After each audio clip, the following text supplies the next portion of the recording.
Surrogacy law था वो 2004 का था।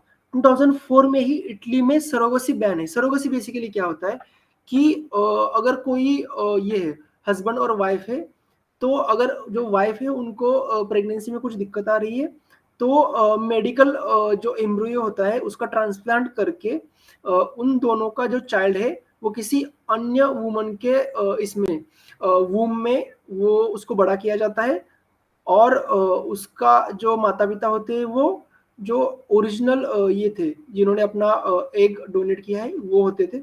तो इस उसको इटली में बैन कर दिया है 2004 में। और अभी जो अमेंडमेंट आया है वो अमेंडमेंट ने क्या किया है कि उसको यूनिवर्सल क्राइम कर दिया है, उसको यूनिवर्सल क्राइम डिक्लेयर किया है। And it criminalises Italian seeking surrogacy abroad. इसका मतलब अगर कोई इटली का है सिटीजन और वो कहीं अब्रॉड जाकर सरोगेसी कर रहा है तो उसको भी क्रिमिनलाइज करता है। ये था इटली का लॉ। अब इंडिया का देखते हैं। इंडिया में कौन सा लॉ है? Surrogacy regulation act 2021। तो इसमें क्या है कि it allows altruistic surrogacy but prohibits commercial surrogacy. Altruistic surrogacy क्या होता है कि किसी प्रेम की खातिर अगर आप वो जो चाइल्ड है वो अपने वूम में ग्रो कर रहे हो, उसको बड़ा कर रहे हो, अल्ट्रुइस्टिक मतलब आप खुद का ऐसे खुद दूसरों को मदद करने के भावना से आप वो काम कर रहे हैं तो अलाउड है, पर कमर्शियल सरोगेसी अलाउड नहीं है। जिससे आपके पास बहुत पैसा है और आप पैसे देकर अपना जो चाइल्ड है वो किसी और के इसमें वूम में ग्रो करवा रहे हो तो वो अलाउड नहीं है। अब देखते हैं कि कौन कौन अलाउड है इंडिया में सरोगेसी के लिए। ओनली मैरिड कपल, जो मैरिड कपल है वो अलाउड है।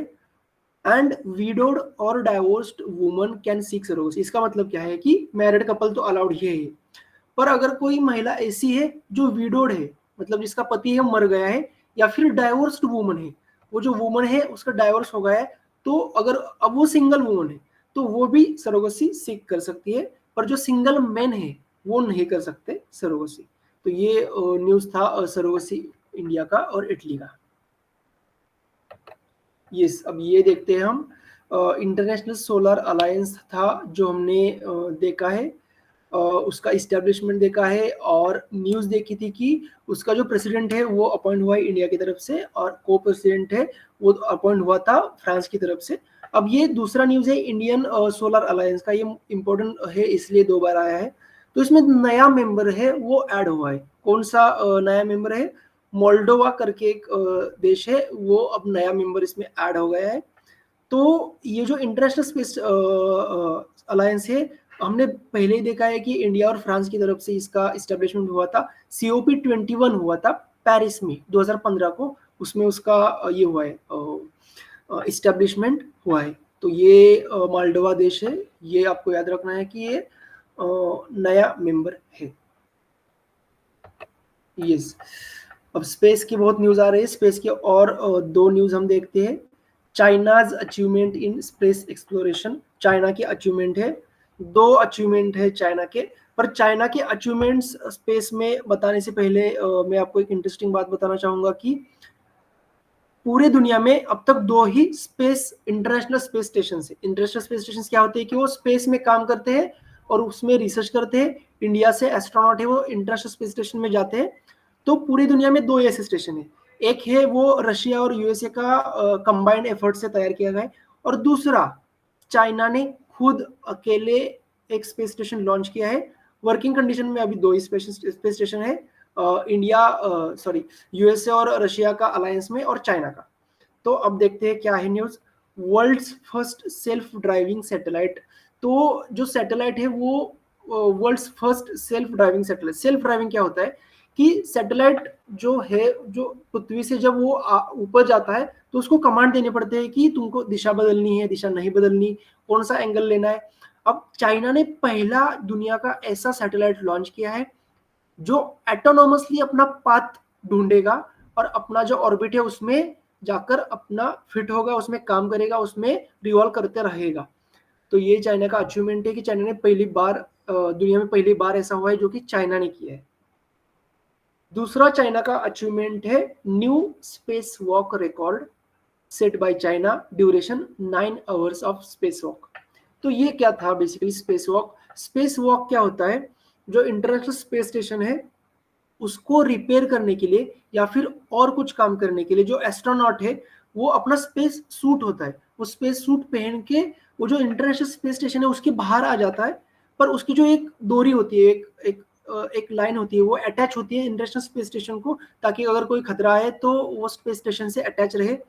तो चाइना के 2 एस्ट्रोनॉट है, उन्होंने 9 आवर्स तक स्पेस वॉक किया है, इसका मतलब वॉक नहीं किया है, वहां पे जाके काम किया है उनके इंटरनेशनल स्पेस स्टेशन में चाइना के। तो ये वर्ल्ड रिकॉर्ड, तो 2 वर्ल्ड रिकॉर्ड बेसिकली चाइना ने किए हैं। फर्स्ट सेल्फ ड्राइविंग सैटेलाइट भी लॉन्च किया है और न्यू स्पेस वॉक रिकॉर्ड किया है चाइना ने। यस, ये सबसे इंपॉर्टेंट न्यूज है। Switzerland suspend most favoured nation status for India. तो क्या होता है बेसिकली, एक एग्रीमेंट होता है जिसको कहा जाता है डबल टैक्सेशन अवॉइडेंस अग्रीमेंट। तो इससे क्या होता है, इस एग्रीमेंट से, डबल टैक्सेशन अवॉइडेंस एग्रीमेंट से, तो हम डबल टैक्सेशन अवॉइड एग्रीमेंट जो होता है वो बहुत सारे देशों के बीच ये होता है, टैक्सेशन सिस्टम को तैयार करता है, टैक्सेशन को रेगुलेट करता है 2 देशों के बीच।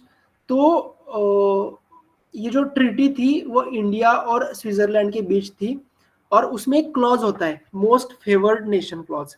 तो मोस्ट फेवर्ड नेशन अगर क्लॉज हो तो माना जाता है कि उस देश का और इंडिया का एक बेटर रिलेशन है।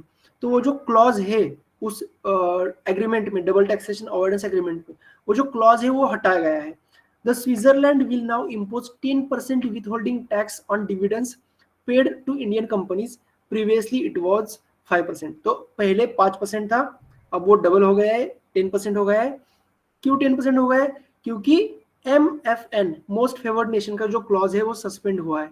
तो ये न्यूज पूछा जा सकता है कि हाल ही में कौन से देश ने इंडिया का मोस्ट फेवर्ड नेशन का क्लॉज हटाया गया है या फिर स्टेटस हटाया गया है, तो उसका आंसर होगा स्विट्जरलैंड। यस, आगे देखते हैं। अब ये न्यूज है, एक्सरसाइजेस का लिस्ट है, इसको आपको याद रखना है। वो याद रहे इसलिए मैंने पीपीटी में बहुत सारे ये ऐड किए हैं, फोटोज ऐड किए हैं। तो इसको कैसे याद रखना है कि देखना है कि वो जो स्पेस एक्सरसाइज है उसका नाम क्या है और इंडिया और कौन से देश के बीच हुआ है, तो उससे कुछ लिंक बनता है कि नहीं बनता। तो अग्नि वॉरियर 2024 करके एक ये था, एक्सरसाइज हुआ था, वो इंडिया और सिंगापुर के बीच हुआ है, महाराष्ट्र में हुआ है। इसको आपको याद रखना है, इसको याद रखने का कोई और तरीका नहीं है, इसको याद ही रखना पड़ेगा। और दूसरा है हरिमाऊ शक्ति 2024। अब हरिमाऊ शक्ति को कैसे याद रखना है? हरि माऊ, तो उसमें 2 वर्ड आते हैं, हरि और माऊ।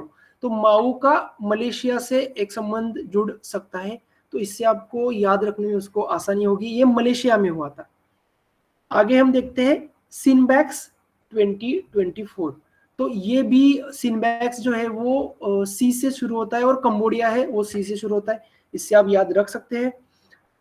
ये पुणे में हुआ है, तो ये थोड़ा सा इंपॉर्टेंट न्यूज बन जाता है क्योंकि ये पुणे में हुआ है और बहुत सारे लोगों को ILS लॉ कॉलेज चाहिए होता है MSCET की तरफ से, शायद ही इंपॉर्टेंट न्यूज बन सकता है। ये जो ऊपर के 3 है वो आर्मी एक्सरसाइज है। नीचे कब देखते हैं, डेजर्ट नाइट करके एयरफोर्स का एक्सरसाइज हुआ है, ये 3 देशों के बीच हुआ है, इंडिया, फ्रांस और UAE।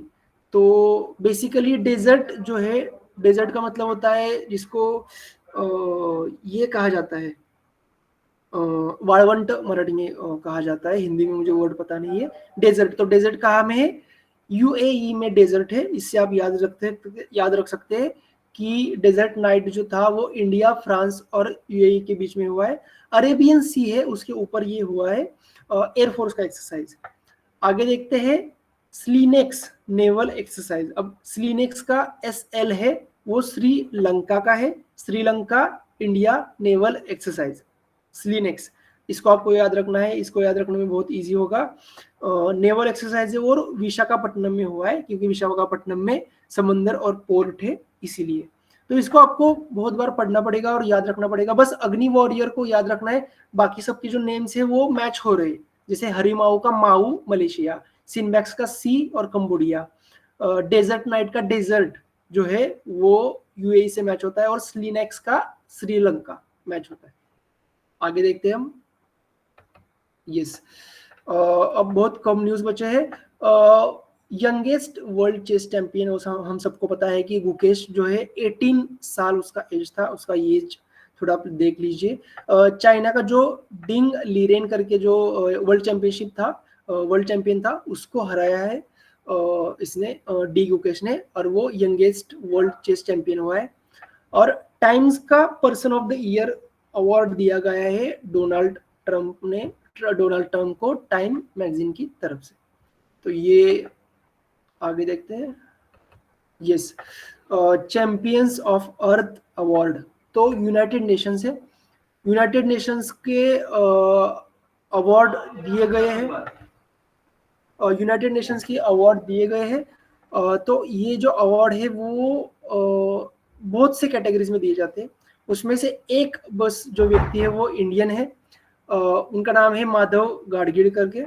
तो माधव गाडगिल जो है उनको लाइफ टाइम अचीवमेंट अवार्ड दिया गया है। उन्होंने वेस्टर्न घाट जो है, इंडिया के वेस्टर्न घाट, उन पे काम किया है। तो ये सवाल बहुत ही इम्पोर्टेंट बन जाता है क्योंकि एनवायरनमेंट अभी थोड़ा इशू उसका बहुत ज़्यादा बढ़ रहा है पूरे वर्ल्ड में क्लाइमेट चेंज की वजह से। लॉ कॉलेजेस में भी एनवायरमेंटल लॉ करके पूरा सब्जेक्ट ही होता है, तो यूनाइटेड नेशंस का भी सब्जेक्ट होता है, इंटरनेशनल लॉ करके सब्जेक्ट होता है, उसमें सब इंटरनेशनल लॉ का हम पढ़ाई करते हैं। तो इसीलिए ये न्यूज़ बहुत इंपॉर्टेंट बन जाती है कि माधव गाडगिल करके है वो, उनको लाइफ टाइम अचीवमेंट अवार्ड दिया गया है। इसको आपको याद रखना है बिल्कुल, कौन सी कैटेगरी, कौन है, यूनाइटेड नेशंस अर्थ award life time achievement Madhav Gadgil. क्यों दिया गया है? उन्होंने वेस्टर्न घाट्स पे काम किया है। यस, ये थे सब न्यूज़ नवंबर और दिसंबर के। आपको बार बार इन न्यूज़ को पढ़ना है। तो इसको पढ़ने का बेसिकली तरीका क्या है ये मैं आपको बता देता हूँ। आपको क्या करना है, ये चीज़ आपको करनी ही करनी है। आपको ये सब पीपीटी लेके जाना है जेरोक्स वाले के पास, उसके पास जाके उसको प्रिंट करवाना है, पर एक पेज पे एक प्रिंट नहीं करवाना है। एक पेज पे दो प्रिंट आ सकते हैं, चार भी आ सकते हैं, दो भी आ सकते हैं। तो आपको उसको जब प्रिंट करते हैं तब उसको एडिट करना है और प्रिंट लाने हैं बैक टू बैक। प्रिंट करके ये सब पेजेस रखने हैं और उनको पढ़ना है, अंडरलाइन करना है, और जो इंपॉर्टेंट पॉइंट लग रहे हैं उनको अंडरलाइन करना है। आपको इसको 4 से 5 बार पढ़ना होगा, तभी आपको ये सब याद रह सकता है। तो यस।